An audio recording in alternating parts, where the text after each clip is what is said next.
horror films have been among my favorites, whether it be the late Nicholas Roeg's Don't Look Now, to William Friedkin's The Exorcist, of course, The Shining. Daddy? So I thought it felt only natural to segue into the horror genre. Scott has a very distinct tone and vision, and it's really interesting to take horror and put a really human take on it. Dad, I heard something. Oh, yeah, what'd you hear? All of Scott's films deal with real people and real environments and real situations in an honest way that make it a mirror to society or a slice of time in that world. He handles tension really beautifully, and he handles both the softer, more emotional side of humans and the more brutal side of humanity. He's not your responsibility. He has no one.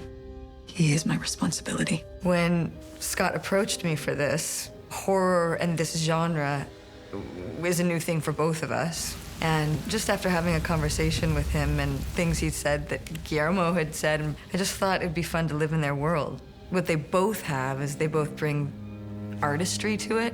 And you're gonna walk very slowly, very scared. Remember, there's a monster lurking behind that door. As a filmmaker, how could I talk about what's happening in America today and draw those themes into the horror genre?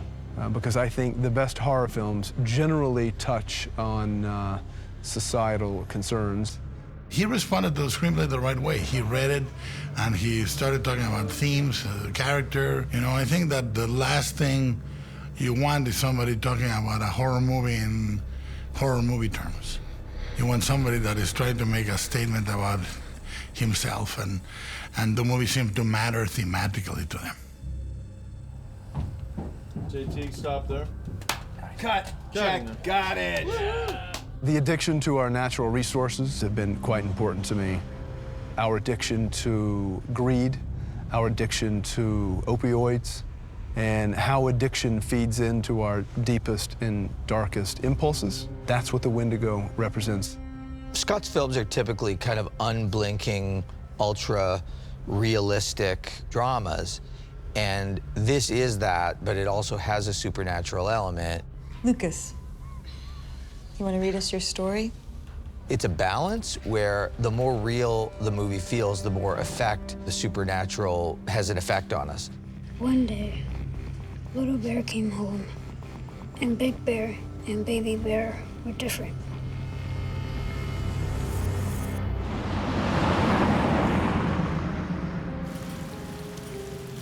What you see is a town that was once a mining town. It was once prosperous, there was money, there was goodwill between neighbors, and now the mine is closed, there's addiction, there's poverty, all these things that are transformative. A lot of these towns that have been affected by the opioid crisis, and to me, that was always the analogy for the monster, is the destruction of families and the force that causes just strife in children's lives. That is a cry for help. Take it from someone who can diagnose abuse. People are dying every day, and lives are being destroyed and ruined, and households shattered with drug addiction, and it's something we need to look at. It is like a Russian nesting doll of pain and abandonment and exploitation and abuse. It is the right type of horror movie that talks about things that are real through things that are not. This is what was in the mine.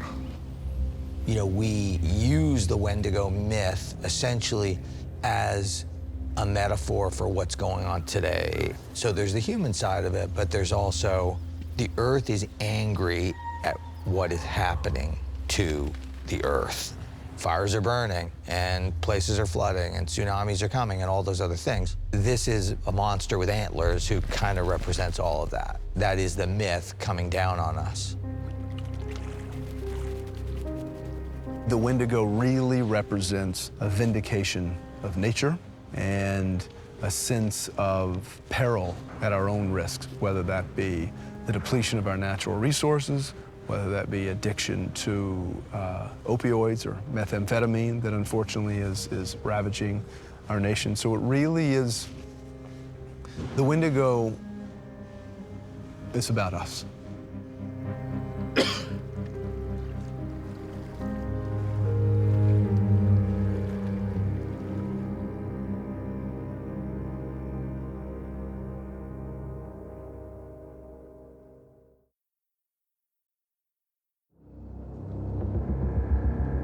Can anyone give me an example of a myth or a story they're afraid of? Elevated horror. It's a new term that people like, but, you know, I think David Cronenberg was elevated horror. I think Romero was elevated horror. The horror is elevated in many of its acceptions. We just happen to be in an era in which filmmaking in the genre is taken as an artistic endeavor. I've been doing it all my life since Kronos. Kronos was conceived like that, Devil's Backbone, Pan's Labyrinth. And I take things that are very common to the genre and I try to execute them in a different way. And I think right now there is an independent spirit, almost like an indie film spirit, that has embraced horror not just as a stepping stone towards bigger productions, but as really solid artistic statements about who we are as individuals or as a nation or as a world. Big Bear got sick, and his insides turned black. In horror, you use elements that are very much fanciful or poetic or almost fairy tale-like. Horror and fairy tales are one single tree trunk, two different branches. You know, but essentially, Hansel and Gretel is a horror tale. Two kids left in the woods are found by a witch that wants to eat their flesh. That's not exactly, you know, soothing. Lucas?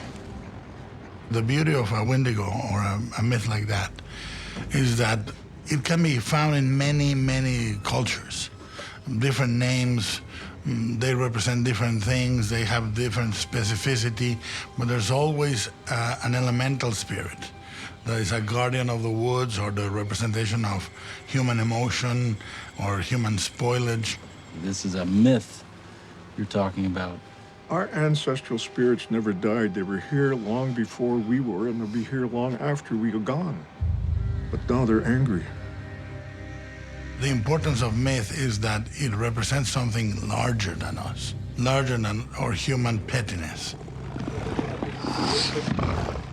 It is a metaphor made flesh, and it's truly a powerful connection between what we do to nature, what we do to each other, and if we can make it incarnate into this creature is extremely important to be able to bring it in like a fable. Daddy?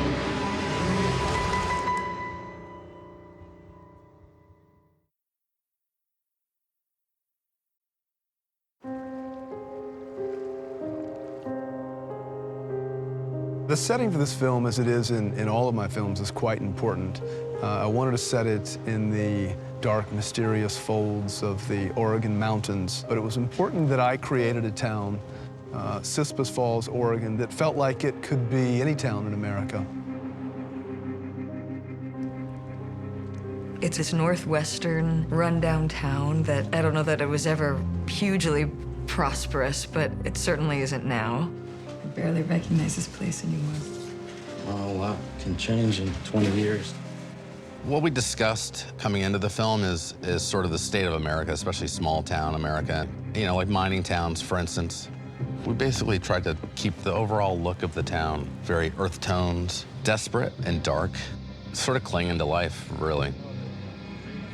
Scott fought very hard to make the movie moody. He wanted the fog and the trees, and he said, well, I want the atmosphere, I want the real places. It was important for me to shine a light on small towns. Having grown up in small town Virginia, that's important to me. And also to really understand the familial bond in the film, because our protagonist, was raised in this small town for the first 18 years of her life. The Meadows house needed to be trapped in time on the inside, and bringing in Paul and Julia's life. It was difficult. I mean, just every piece of furniture that she sort of walked away from, and without being too heavy-handed about it. It was the first big set that we handed off, and it sort of set the tone for the rest of the film.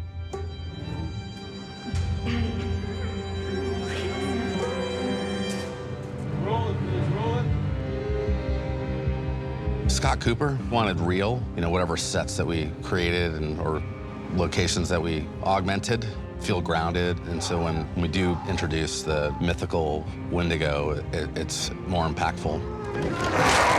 There's no substitute for reality. It's a really atmospheric movie, but not in a Gothic way. That's the beauty. It's a very American myth, and it's a very American horror movie. Lucas?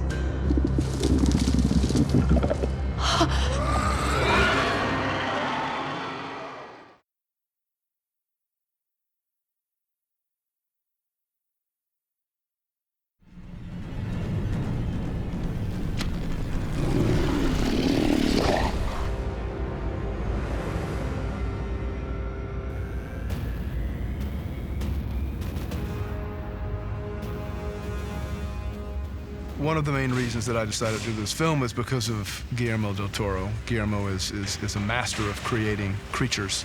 Now very slowly, very slowly. Put your weight on your front paws and all that. It's really impressive to see the different phases of the transformation, the stuff of nightmares. It's pretty grotesque and scary. It's definitely in line with Guillermo's creations. Guillermo has an extremely unique perspective on monsters and how to create them, almost unlike anybody else. There's some sculptural detailing here that is post-fabulous. He really has almost like this childlike exuberance in creating these particular creatures because he has such a encyclopedic knowledge about almost every creature that's ever been made that he wants it to feel wholly unique to this project and what it represents on a metaphorical level. And no detail is too small. I worked with Guy Davis and Scott into finding the design for the Wendigo. One of the great figures of representation of a king of a forest is the antlers, is the crown of antlers on a stag. And Guy and I tried to find a symmetry that was almost like ornamental on the antler design. I suggested that we erase the eyes to make it blind because it's like blind rage or is inhuman. And if you give it the teeth of the skull, it seems to be just hungry. We spent a long time drawing it and a long time sculpting it, and it was so gorgeous. And I think Shane and Legacy did a fantastic execution of that. The main task for us at Legacy was to create the physical being itself of the Wendigo. We've never done a Wendigo creature. We've never done this mythology. We've done mermaids, we've done, werewolves, but I think a Native American spirit creature, it was fun. Let's mock it up and show you. Yeah. Can you have like a before and after so I can see this and then... We must have given Shane and the guys at Legacy pages and pages of notes and continued to evolve over the course of many, many months so that it felt unlike anything you'd seen in film, yet was representative of everything we were trying to say in this particular film. Camera's good. Let's get quiet, please. This Wendigo that you see behind me is part of an ancestral spirit that has lived inside the core of the earth for hundreds of years. In terms of how Guillermo and I have designed this particular god, it really isn't a monster because it represents a vindication of nature, but a particular god that has been reawakened. It's 8 feet tall. The conundrum is it has to be as lightweight as possible because there's a man inside of it, but if it's too light, it just falls apart.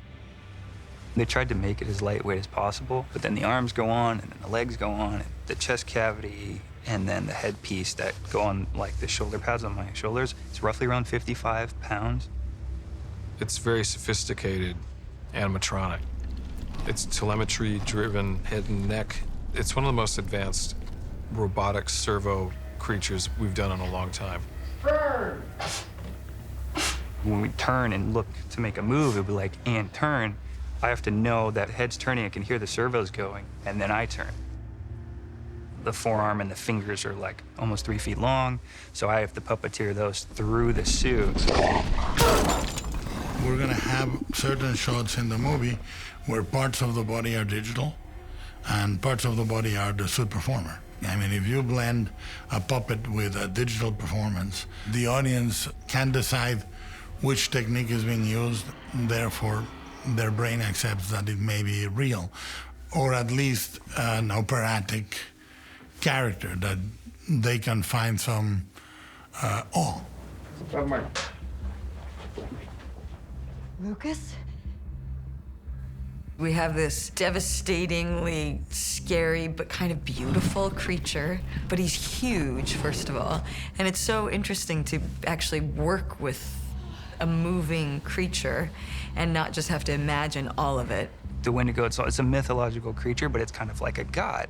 It doesn't necessarily have fear that much of anything else, so it moves like a god. It takes its time. There is a very tall, thin man in a suit, partially. And then there are many people working its claws and its hands and its neck and its jaw and its tongue. And I do sort of fight it.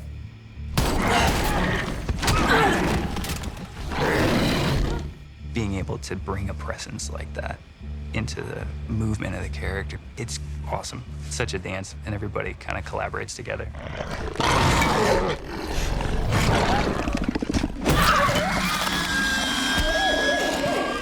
And cut.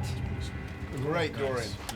The directing style of Scott and sort of the intensity of what he brings, and then the knowledge that Guillermo has with creature creation, you get a great fusion of two different things. And it's Guillermo's passion and enthusiasm and that vast experience and knowledge in creating creatures that I think made this as good as it is.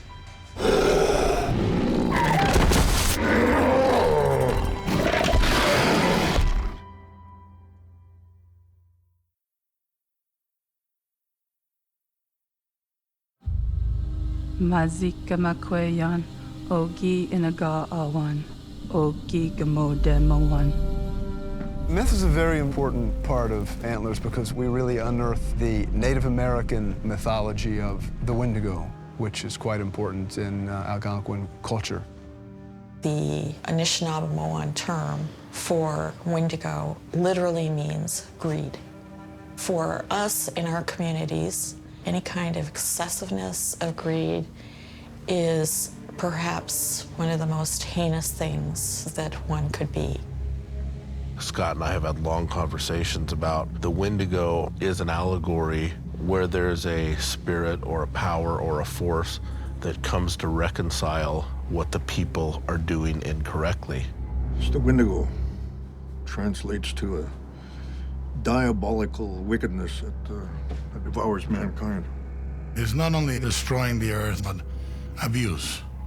Whether it happens in a family, it happens to a country, it happens to the environment. All this rage, all this abuse incarnates. It's like an invocation for this creature, which is the Wendigo. Our images of the Wendigo, it didn't become just these forms of overlaid allegories. It actually started becoming very, very real. The Wendigo myth was born out of this notion that when the Europeans and the English settled, that they cannibalized all of the resources that Native Americans subsisted upon, leaving the Native Americans essentially to starve. That ties into all sorts of threads, in terms of climate change. These are allegories where we would tell stories in an effort to survive, in an effort to teach. And that was across all cultures, not just Native culture. A cautionary tale to the indigenous people who believe in it. Native American and indigenous causes have been quite important to me because you realize that the historical traumas that they have dealt with for centuries is continuing to this day. The Wendigo has a message to bring, and the message is the Earth has been here for millions of years, and we won't destroy the Earth, but she'll destroy us. The Wendigo represents all of us in our deepest and darkest impulses. And I think a film like this hopefully will allow people to see not only a part of themselves in this, but what we can do going forward.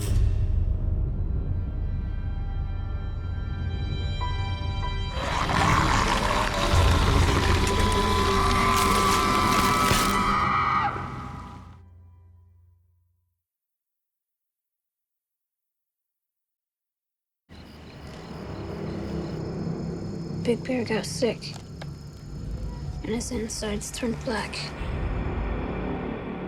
Cut! Very nice. Very nice. I've always been a fan of Scott's films. He's a director that I wanted to work with, so when we started talking about this project, I was immediately excited and intrigued because he tells the kind of stories that I want to be a part of. On set, we're collaborating on how to approach scenes. He's flexible, he's only committed to the truth, and approaching scenes in an honest, raw way, which make them powerful.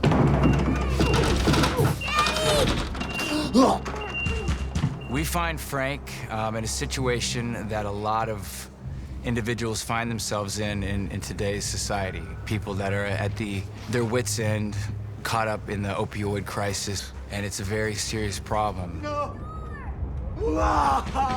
When I got the role, I weighed 209 pounds. I was at 134 this week.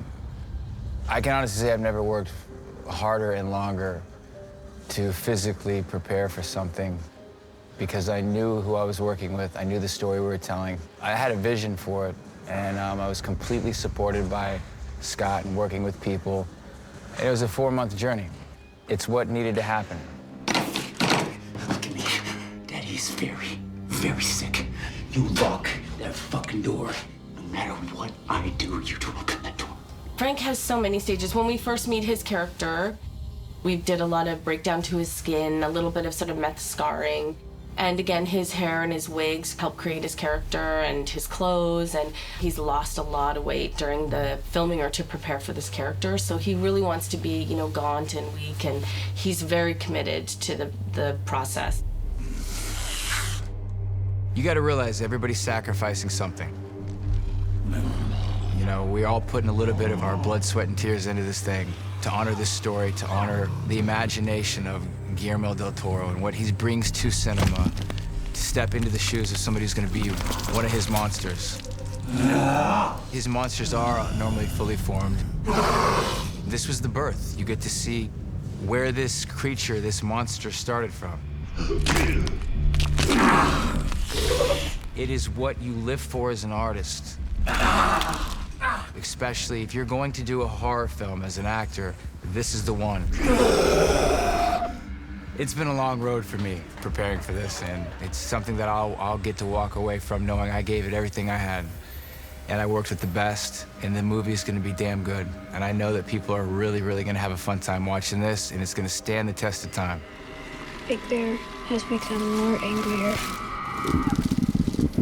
and meaner. But they had each other.